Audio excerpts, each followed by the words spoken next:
Alright, we are back with yet another small news roundup for Final Fantasy VII Revelation, where the game's director Naoki Hamaguchi talks about his excitement for visiting Wutai, also the core principles behind storytelling and why fan feedback doesn't change that, and we also have some hype and excitement coming to us from Cody Christian, who is the English voice of Cloud in the remake series, where he's telling fans, yeah, you're gonna cry a lot in Revelation.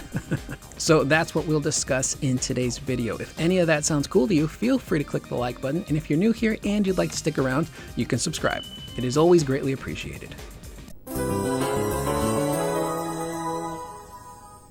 Alright, our first Hamaguchi interview comes to us from Chinese outlet A9VG, who spoke to Hamaguchi when he was in Shanghai last month to celebrate the opening of a brand new Square Enix store.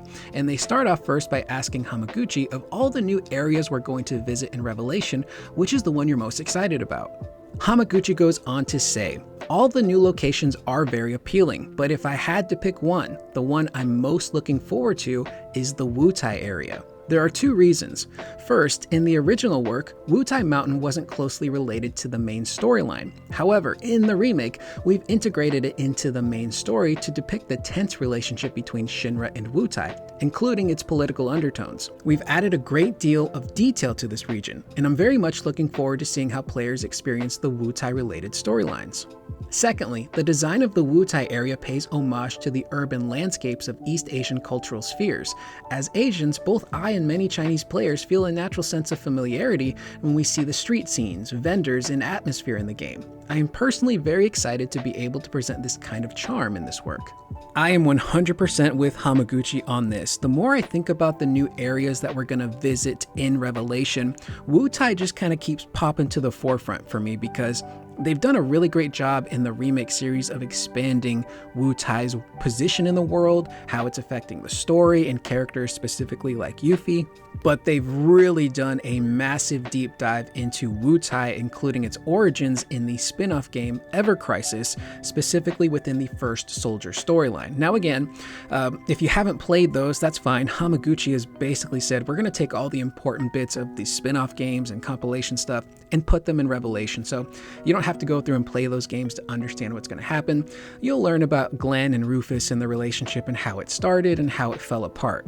But to give you guys a very quick Spark Notes breakdown of the entire situation, because it's super fascinating, I can break that down here.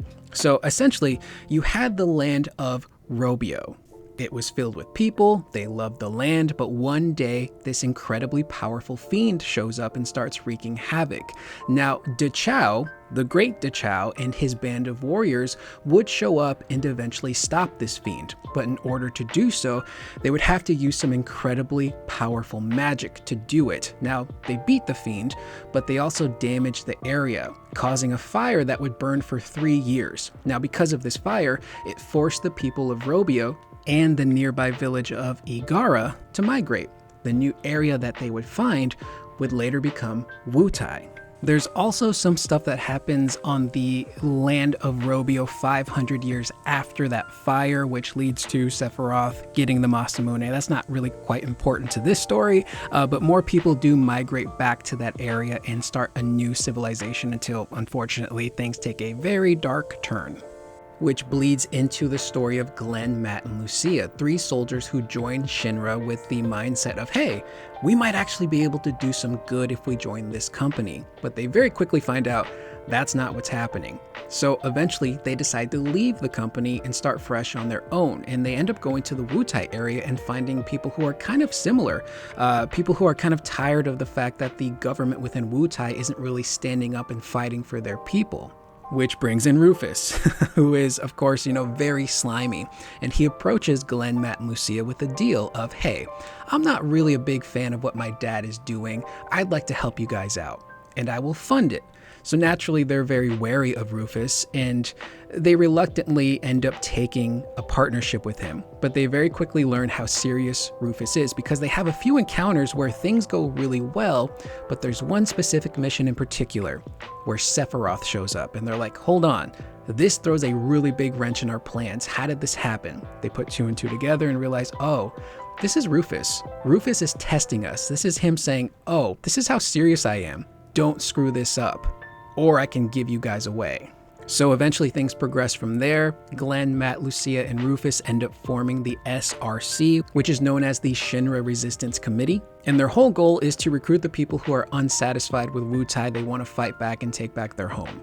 Now, it's through this process that we learn that Rufus, yeah, he has been faithful to Glenn, Matt, and Lucia, helping them out, but he's also playing both sides. He's acting as a mediator who's speaking to President Shinra and also kind of giving away some of their plans. So obviously Rufus puts Rufus first, and that's his main priority, is positioning himself in a spot where he will be most advantageous. And eventually, the SRC is successful. They overthrow the Wutai government and form a provisionary government that's supposed to be ran by the people. Glenn is the face of it. Meanwhile, Rufus is actually behind the scenes doing all the machinations. Things are progressing very well until it's announced that President Shinra has been murked, which leads Rufus to go, oh, I don't need these people anymore, which leads to, spoiler alert, the death of Glenn, because Rufus is essentially tying up a lot of loose ends here. So that's where it catches up to modern day with the 7 Remake series.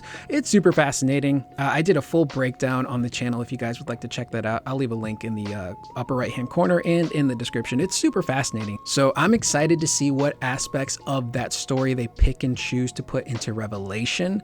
How is modern day Wutai? Because we know Yuffie is very unsatisfied with it. The sense of losing her culture hits her pretty hard. It's essentially become a tourist trap. It's been gentrified, and her family is seemingly okay with that. I'm also curious to see, will Yuffie learn the truth of who Glenn Lodbrok actually was, what the SRC actually was, how it was formed, who was actually running it, with it being Rufus. So there's a lot of cool stuff that they can do there that I'm really excited about. So the Wutai stuff, I cannot wait to experience that. It's going to be super cool. And in terms of the aesthetics, it's overwhelming almost to a degree, looking at Wutai in that trailer and how mountainous it is, how large those structures are. And that's in Wutai. That's not even taking into account the surrounding area that's going to lead us to Wutai. Some of the hidden caves that are there. The big battle that plays out too later on in the story with Yuffie and her family and those crazy transformations. So Wutai's gonna bang, dude. I cannot wait. There's just so much there that I'm excited about. I'm excited to see, do they include those lands of Robio, the Scorched Earth? What's that area currently look like? Because we do go to it in Ever Crisis with young Sephiroth and NGO, Bachman, Alyssa. I'm hoping that that is an explorable region, because there could be a really cool boss battle there with Masamune, some other creatures. Oh man, now I'm just getting myself even more excited. I'll stop. Up next, we move over to Bilibili, or Bilibili, I believe is the name of it. Huge, super massive outlet in China who also spoke to Hamaguchi. And they initially asked Hamaguchi about some of the story and gameplay changes based on fan feedback. And I actually will read this question verbatim because it's pretty good and it provides a lot of context. So Bilibili goes on to say, after the release of the first 2 remakes of the series, the changes in both the storyline and gameplay sparked a lot of discussion among players. Has the development team noticed these discussions? Will they take this feedback into account to adjust the development process? Hamaguchi would then go on to say, when it comes to the gameplay aspect of this stuff, yeah, they do take into consideration fan feedback, which is what led to a lot of the changes in Revelation when it comes to the mini games, how they're incorporated, how they're basically optional after you try them once. You can just skip them. It also changes how you can achieve that platinum trophy. So when it comes to the gameplay stuff, they're very open-minded about listening to player feedback. But when it comes to the story stuff, they stick to their guns, which is something he's echoed quite a bit in previous interviews. But Hamaguchi goes on to say, while game design certainly incorporates player feedback to reduce any sense of incongruity in the gameplay experience, the story itself is the purest form of creation. The core principles we upheld at the inception of this series will remain unchanged until its final conclusion. As the director, I have absolute confidence in this. Therefore, please join us and witness the arrival of Revelation. Now, I'm glad he reiterated this because it's been a topic of conversation in the community for a few years now of, well, It seemed like when they started off with Remake, they were promising a lot of changes, but then we got to Rebirth and there weren't a ton of them. Did they pull back based on fan feedback? Did they make changes last second? And this just backs up the fact that no, they didn't. They've been sticking to all of the core story stuff from the very beginning, which has been in the works for a very long time. Again, there was an interview with Katase that took place about a year or two ago. I can't remember the outlet. I've covered way too many interviews, so they all kind of bleed together. But he says that once they realized, oh, this remake project is getting off the ground, we're going to do this, he approached Kazushige Nojima, who was the scenario writer, and he's like, look, it looks like we're doing this. Could you start writing stuff now? So all of the main overarching big story stuff has been written and decided, and they've stuck to that, which I appreciate. Regardless of how it turns out, as a creator, you really do have to stick to your guns when it comes to the storytelling stuff. Gameplay, that's free reign. Anything to make the gameplay experience better, you can take that feedback into account, change things for the next game. But when it comes to story, you need that cohesive vision. And so often in film, television, games, you see a lack of cohesion. I think a really good example of that was the most recent Star Wars trilogy, where the directors, the creators, everyone involved, once everything was said and done, came out and basically said, yeah, we didn't really have a plan for any of these three movies to be connected and have actual story that carries over. They were changing a lot of stuff on the fly based on fan feedback. And you can see that in each one of those films. So for Hamaguchi and the team to be like, no, this is our core story. We know what it is. We're going to tell it. That stuff has not changed.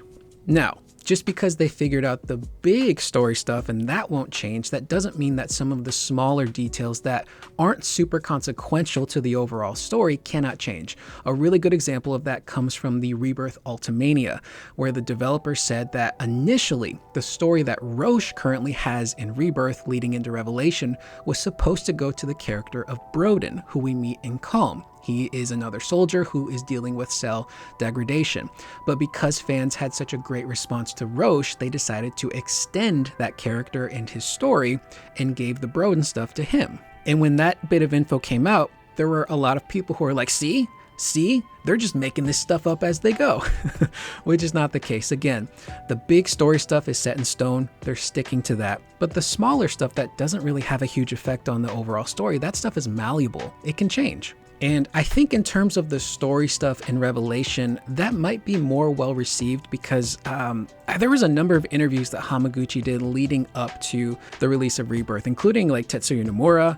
I think even kind of echoed the sentiment of, yeah, we're kind of nervous to put this game out there and see what fans think of the ending. So I think Hamaguchi was, on a confidence level, he was kind of split. He's like, I'm excited, but I'm also really worried. But seeing how he's speaking on Revelation, it's the opposite. He is full on 100% confident in what they're doing and what they've got planned. So I'm really excited. So again, when it comes to like game development or any kind of storytelling, you really have to stick to your guns. If you have an idea for something and you've crafted it all the way through, obviously some of the smaller stuff can change, but when you make those really big changes based on fan feedback, it can kind of throw everything out of whack. Again, those Star Wars movies I think are a really good example of that. So I'm excited, man. I cannot wait to see what story stuff they have planned. Whether it's the stuff that we know will happen, whether it's the new additions or the twists on the stuff that we thought we knew. But rest assured, they've planned this for a while. They didn't change anything. There's no fans changing the story. It's the story they created is there and they will see it through. And to end the video, we have some hype from none other than Cody Christian, who the more I hear from Cody, the more interviews I read and panels I watch, this dude just is such a breath of fresh air. He loves this character in this franchise so much. Listening to him and Britt Baron in that Kawakan panel, hearing how much admiration they have, specifically Cody, where he's like, yeah, I'm doing a deep dive. I wasn't familiar with FF7, but my older brother was. I looked to him. He watched all these playthroughs of the original to get an idea of like that connection that fans made with a game that only had text bubbles. And he said his brother made him watch Advent Children like 5 times. So Cody is incredibly passionate and he truly cares. And he's getting everyone hyped up. So this info comes to us transcribed by Anthony McGlynn of Games Radar Plus. However, the quote itself comes from user Ali B, who got the chance to interview Cody and Britt. The video is on Instagram, so if I can grab a link, I'll leave it in the description down below. But Cody goes on to say, there's so much emotionality, there's so much vulnerability. There are moments in this that if you haven't cried in the first two yet, I guarantee you'll be sobbing in this third one. And we can all think of a few moments that are going to happen in that game that will probably make us cry. The live stream sequence is the one that kind of pops up most to me, and that's one that he echoes without saying what the sequence is in that Kawakan panel where he's like, yeah, there's a sequence in Revelation that's very intimate. It's got a lot of great character stuff, specifically between him and Britt with, you know, Cloud and Tifa, and I'm assuming that's the live stream sequence. That's like one of the biggest parts of the original game story, where, spoiler alert, Cloud becomes the real Cloud, and he learns the truth of what happened in Nibelheim. He learns the truth about who he truly is, but he also discovers his identity and how it relates to someone like Zack. Again, I'm under the impression we'll learn more about Aerith in that sequence as well and see the actual true form of what happened to her when she died, the actual burial process. All of that sandwiched together with Zack and the Tifa stuff and the identity stuff could end up creating a sub sandwich of like emotional, gut-wrenching damage, but in a good way. And that will hopefully lead to us getting to spend a pretty good chunk of the game with like the real, true Cloud, who is learning to accept his faults, his identity, and that everything that happened, whether it be in Nibelheim, what happens to Tifa, Zack, Aerith, none of that is his fault. And hopefully he can learn to kind of accept that and become who he's truly meant to be, which leads into, you know, the Let's Mosey line and all of the stuff with Sephiroth at the end. And again, that's not even taking into consideration the ending shenanigans that might be planned. So we are gonna be in for a ride. With that being said, that's the video. I'm Curious Corduroy. Let me know in the comments down below what you guys thought of what we covered in today's video. Specifically, of all the new locations we will be going to in Revelation, which is the one that you are most excited to see? Whether it's a big location, a side location, maybe even like an optional dungeon. But let me know in the comments down below. I will see you guys in the next video. Please remember to always be excellent to one another.